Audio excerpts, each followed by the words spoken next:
I'll go back to the very first picture book, Flossie and the Fox.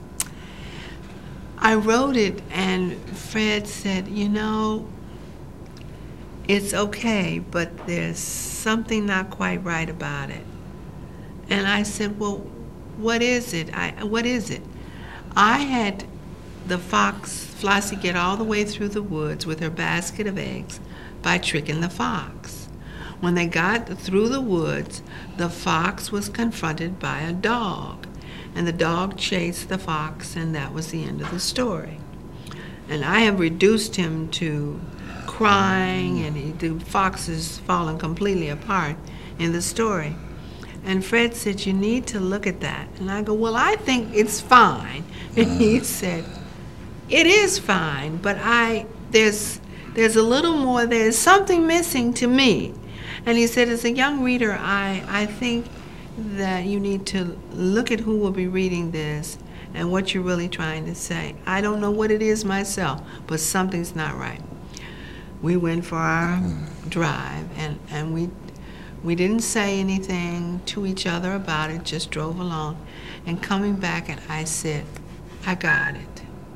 I know what it is, Fred. I've got to give Fox back his foxhood.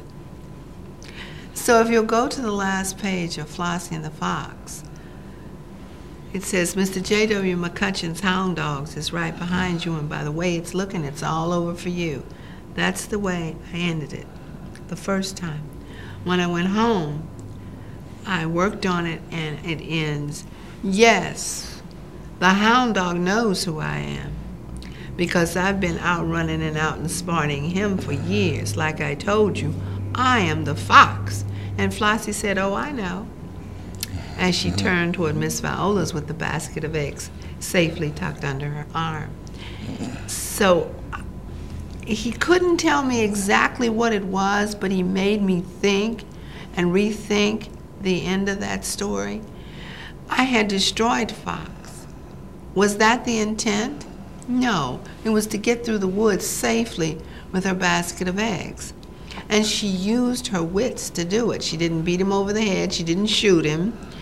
She didn't maim him and, hang him out to dry. She tricked him and got through the woods. And then when she was safe and her eggs were safe, she gave him back his foxhood. And he could be Imperial again. I am the fox.